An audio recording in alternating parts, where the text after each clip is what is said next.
Hey guys, welcome to our channel ఆస్ట్రేలియాలో అమ్మకొచ్చి. బుజ్జి మనకేమొచ్చింది? ఇండియా నుంచి పార్సల్ వచ్చింది. So hi guys, how are you all? అందరూ ఎలా ఉన్నారు? బాగున్నారా? సో రేపు అయితే సంక్రాంతి పండుగ. మాకు ఈ రోజు అయితే పార్సల్ వచ్చేసింది.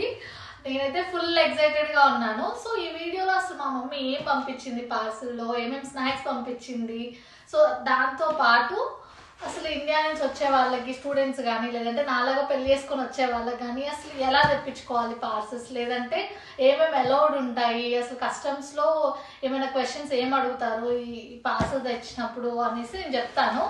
So let's get in to the video. Open చేద్దాం పార్సల్ ఫస్ట్ మనం. అసలు నేను ఓపెన్ చేయగలుగుతానో లేను, ఫస్ట్ అయితే ట్రై చేద్దాం. ప్రతిసారి మా హస్బెండ్ చేస్తాడనమాట, ఈసారి మనం ఓపెన్ చేస్తున్నాం.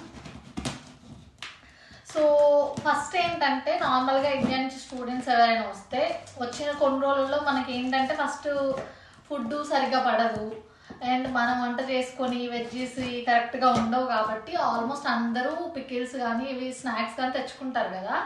సో వచ్చినప్పుడు ఏంటంటే మనకి ఎయిర్పోర్ట్లో చెకింగ్ ఉంటుంది. ఆ చెకింగ్ అప్పుడు కస్టమ్స్లో మనం ఏమైనా ఫుడ్ తెస్తున్నాం అనేది ఒక చెక్ లిస్ట్ అందరూ రాసుకొని రావాలన్నమాట. అది మనకి ప్లెయిన్లోనే ఇస్తారు. సో దాంట్లో మనం మెన్షన్ చేయాలి. ఒకవేళ మెన్షన్ చేయకుండా ఉండి మనం తెస్తే మాత్రం కస్టమ్స్లో వాళ్ళు పట్టుకుంటే ఆల్మోస్ట్ 1 lakh to 2 lakhs మనకి ఫైన్ పడుతుంది. అండ్ మోర్ ఓవర్ ఆస్ట్రేలియాకి నాన్ వెజ్ పికిల్స్ అలౌడ్ లేదు. ఒక నాన్ వెజ్ పికిల్స్ అనే కాదు, కొన్ని హెర్బల్స్ కానీ డైరీ ప్రోడక్ట్స్ కానీ ఇలా నాన్ వెజ్ పికిల్స్ కానీ ఇలా కొన్ని లిస్ట్ ఆఫ్ ఐటమ్స్ ఉంటాయి. అవి ఎల్లో కాదనమాట. అవన్నీ కూడా ఆ ఫామ్లో మెన్షన్ చేస్తారు.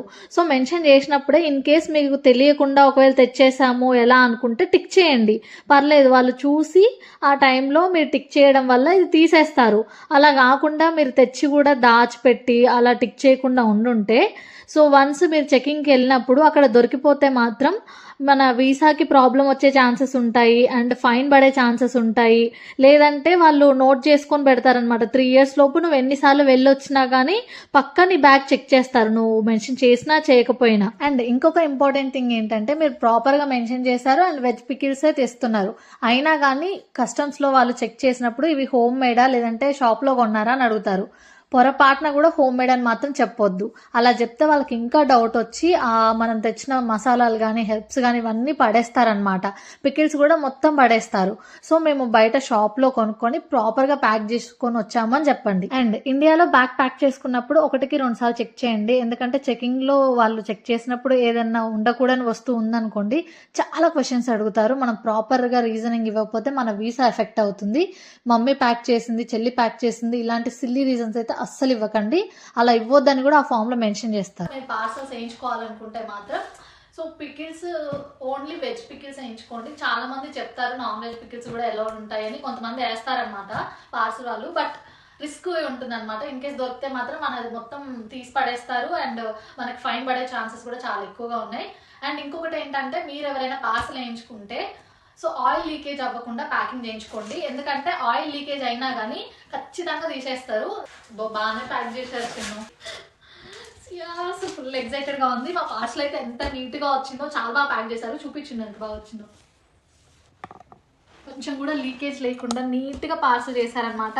ఎక్కడ లీకేజ్ అవ్వకుండా ఈ థర్మాకోల్స్ కూడా పెట్టారు దానిగా. సో ఓపెన్ చేద్దాం ఇందులో ఏమున్నాయో. ఇవి స్వీట్స్ ఏముంటాయి, గవ్వాలనుకుంటా. సో అసలు నార్మల్గా మా సైడ్ పండగ అంటే అరిసెలు చేస్తారు చాలా మంది, బట్ మేము దసరాకి ఆల్రెడీ అరిసెలు చేసుకున్నాం, తిన్నాం కదా అని ఈసారి గవ్వలు ఏమన్నాను నేను. బెల్లం గవ్వలు హెల్త్ కూడా కొంచెం బెటర్ కదా, బెల్లం అని గవ్వలు చేయించుకున్నాను. నేను ఎగ్జైటెడ్, బెల్లంతో చేయించాను గవ్వలు. అండ్ ఇది వచ్చేసి సన్న కారపూస. మీ సైడ్ ఏమంటారు? మా సైడ్ అయితే కారపూస అంటారు. సన్న కారపూస, లడ్డు కారపూస, సుట్టలు ఇలా చాలా ఉంటాయి అనమాట. ఇది సన్న కారపూస. ఓపెన్ చేసి చూపిస్తాను మీకు. అండ్ ఇది వచ్చేసి చెప్పాను కదా లడ్డు కారపూస. ఆల్మోస్ట్ 2-3 kgs వేసినట్టుంది మా మమ్మీ. ఇది ఓపెన్ చేద్దాం. స్పైసెస్ అనుకుంటా. చూసారా, ఇది అంతా double packing, double layer, triple layer packing చేశారు. సో ఇలా ఏంటంటే లీకేజ్ తక్కువగా ఉంటుంది అండ్ కస్టమ్స్ దగ్గరికి వచ్చినప్పుడు కూడా వాళ్ళకి నీట్గా చెక్ చేసినప్పుడు ఏంటంటే కొంచెం లీకేజ్ ఉన్నా మొత్తం తీసి పడేస్తారనమాట. అలా జరిగిన చాలా మంది చెప్పారు నాకు లీకేజ్ అయితే ఉంటుందని. సో నీట్గా ప్యాక్ చేయించుకోండి పైన పార్సల్స్ వేయించుకుంటే. అండ్ కంపారిటివ్లీ యూఎస్ కంటే ఆస్ట్రేలియాకి చాలా తక్కువ పడుతుంది పర్ కేజీ. 550 కానీ 500 కానీ, లైక్ మీకు 20 kgs కంటే ఎక్కువ ఉంటే 550 కానీ 500 కానీ తీసుకుంటారు. కొంచెం తక్కువ ఉంటే కొంచెం, కానీ యూఎస్ అంత ఛార్జెస్ చేయరు. చూసారు కదా, పార్సల్ రాగానే సరిపోదు, దాన్ని సెట్ కూడా చేసుకోవాలి. ఇంట్లో ఉన్న పెద్ద పెద్ద గిన్నెలు అన్నీ తెచ్చాను, ఇప్పుడు ఇవన్నీ పోసి తెచ్చేయాలన్నమాట. సో ఇదైతే మా ఇడ్లీ కుక్కర్. దీంట్లో ఇప్పుడు కారపూస పోద్దాం అనుకుంటున్నా, ఎందుకంటే ఇవే చాలా ఎక్కువ ఉంది. కట్టాలి చిన్న కట్టావట్లే, కొంచెం హెల్ప్ చేద్దా. ఏ చిన్న వీడియోలో వర్గం సిగ్గేస్తుందా? మాట్లాడు చిన్న, నీ వాయిస్కి డాన్స్ అక్కడ. జోక్ చేయట్లే గైస్, నార్మల్గా మా హస్బెండ్ వాయిస్ అంటే చాలా మందికి ఇష్టం అని చెప్పారు, మెయిన్లీ వాళ్ళ క్లాస్ గర్ల్స్.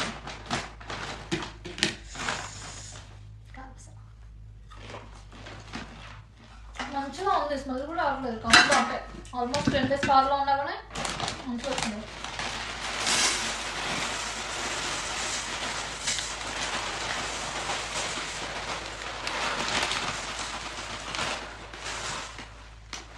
చూడండి కారపూస.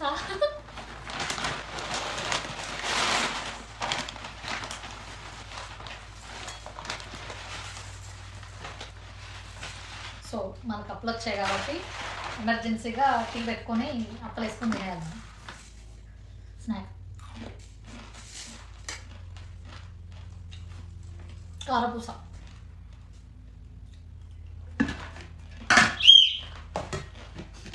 వచ్చింది చిన్న గవ్వలు పోద్దాం, గవ్వలు చాలా ఎక్కువ ఉన్నాయి, దీనిలో పోతాం గాయస్ గవ్వలు. సో చూడండి గాయస్, ఇలాంటి డబ్బాలు దాచుకోవాలి. అందుకే మన మమ్మీస్ ఎందుకు చెప్తారు డబ్బాలు దాయండి అని, ఇలాంటప్పుడు యూజ్ అవుతుంది. సో ఇంకొక టిప్ ఏంటంటే, ఫస్ట్ డబ్బాలన్నా దాచుకోండి, లేదంటే కొనుక్కోండి. డబ్బులు వేస్ట్ చేయడం ఎందుకు గైస్, ఎప్పుడో ఒకసారి కదా మనకు పార్సల్ వచ్చేది. సో మా ఇంట్లో పెరుగు, ఇంకా పెరుగు ఉండాల్సిందే, ఒకసారి తింటాం అనుకుంటాం, 2 పెరుగు బకెట్లు పడతాయి మనకు. సో అలాంటివన్నీ ఇలా దాచుకుంటూ ఉంటాను అనమాట, పార్సల్స్ వచ్చినప్పుడు యూజ్ అవుతాయి. చూడండి బకెట్ నిండా, ఇది 3 kgs 4 kgs గవ్వలు.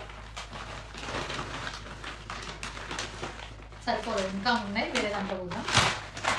పక్కన పెట్టేసి ఇవి సొరకాయ బూరెలు అనమాట, కట్టగారలు కాదు, సొరకాయ బూరెలు. నాకు చాలా ఇష్టం సొరకాయ బూరెలు, మా ఇంట్లో ఫుల్ సొరకాయలు కాస్తున్నాయంట. సో వాళ్ళు రోజు ఎప్పుడు ఫోన్ చేసినా మా మమ్మీ సొరకాయ బూరెలు చేసుకుంటున్నా. ఫ్రెష్గా 2 విధాలుగా చేసుకోవచ్చు మనం, అప్పుడే ఫ్రెష్గా చేసుకొని తింటాము స్నాక్స్ లాగా, లేదంటే కొంచెం ఒక 10 days లేదంటే 1 monthకి ఉండేటట్టు కొంచెం ఎక్కువ కాల్చుకుంటాం అనమాట, కట్టగారల టైప్. సో నా కోసం చేసి పంపింది, టేస్ట్ చేస్తాం. అంత బాగున్నాయో, నాకు ఆగట్లేదు. మా హస్బెండ్ పాపం జాలీగా చూస్తుంటూ వీడియో తీసుకుంటా. సారీ, నేను అది నెక్స్ట్ వీడియో తీసుకో. ఏంటి చిన్న మాట్లాడట్లేదు, బాధేస్తుందా? నేను ఇవన్నీ ఓపెన్ చేసి చూపిస్తాను, ఫస్ట్ కొంచెం తింటాను, ఓకేనా? అనుకుంటాను. ఇది కాకరకాయ పచ్చడి 3 లేయర్లో ప్యాక్ చేశారు, స్టిల్ బయట అంతా ఆయిల్ కారింది. సో నేను అందుకే చెప్తున్నా, మళ్ళీ ఎవరైతే మీరు పార్సల్స్ వేయించుకుంటారో వాళ్ళ దగ్గర మళ్ళీ చెప్పండి, పికిల్స్ అన్నిటికి కూడా 3 layers, వీలైతే 4 layers ప్యాకింగ్ చేయించండి. సారీ, ఆయిల్ టేస్ట్ చేశాను, పర్వాలేదు. యాక్చువల్లీ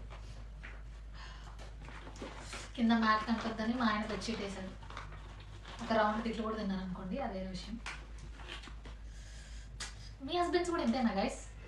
మిమ్మల్ని కంటే ఎక్కువ ఇంటిని, కార్లను ప్రేమిస్తారు. అలా ఎగ్జైటెడ్గా కాకరకాయ పచ్చడి అనుకుని ఓపెన్ చేశాను, బట్ అది కాకరకాయ కాదు, చిక్కుడుకాయ. మా మమ్మీ నేమ్ రాంగ్ రాసింది. కాకరకాయ పచ్చడి కాదు, చిక్కుడుకాయ పచ్చడి. ఎట్లా అంటే మంచిగా డీప్ ఫ్రై చేసి కాయ అలాగే ఉంచి తుంచకుండా పచ్చడి పెడతారనమాట. చాలా అంటే చాలా బాగుంటుంది. ఈ డిష్కి అసలు ఎంతమంది ఫ్యాన్స్ ఉన్నారు మా మమ్మీకి. నేను ఇంటర్లో ఉన్నప్పటి నుంచి ఇలాగే చేస్తుంది అనమాట. నాకు హాస్టల్ ఫుడ్ పడట్లేక మా మమ్మీ ఇంటి నుంచి తెచ్చేది నాకు ఫుడ్, అంటే ఐ మీన్ ఇలాంటి డీప్ ఫ్రై ఐటమ్స్ పంపించేది. నేను ఒక 10-15 days తినేదాన్ని. అసలు ఎంతమంది ఫ్యాన్స్ ఉన్నారో, చాలా ఇష్టంగా తింటారు. సో ఇది మా హస్బెండ్కి టేస్ట్ చేయించాలని పంపించింది ఈసారి. చిక్కుడుకాయలు కాస్తున్నాయంట మా ఇంట్లో. సో మొత్తం సదిరేసరికి 1.5 గంట పట్టింది. ఇప్పుడు క్లియర్ కట్గా చూద్దురు కానీ అసలు ఏమేమి వచ్చాయో. ఇగోండి, ఇవి సొరకాయ బూరెలు. మా మమ్మీ మాకు బ్యాట్స్ అంటే ఇష్టం అని చెప్తే కొని పంపించింది. అండ్ ఇది మాసిన కారం, ఇది పల్లి పొడి, సన్నకార పూస, గోంగూర పచ్చడి, లడ్డుకార పూస, గవ్వలు, చిక్కుడుకాయ పచ్చడి, పచ్చిచింతకాయ పచ్చడి, ఉసిరికాయ పచ్చడి. సో ఇవన్నమాట సంక్రాంతికి మా పిండి వంటలు విత్ పచ్చళ్ళు. ముగ్గులో ఉన్న కలర్స్ అన్నీ నా పచ్చళ్ళలోనే ఉన్నాయి కావచ్చు. సో గైస్ ఫైనల్లీ ఇది నా సంక్రాంతి పిండి వంటలు అండ్ కొన్ని టిప్స్ ఆస్ట్రేలియా వచ్చే వాళ్ళకి. ఇంకా ఏమైనా డౌట్స్ ఉంటే కింద కామెంట్ చేయండి. అండ్ మీ అందరికీ కూడా భోగి, సంక్రాంతి అండ్ కనుమ శుభాకాంక్షలు గైస్. అండ్ మీకు ఈ వీడియో నచ్చితే please like, share and subscribe to our channel. Bye guys.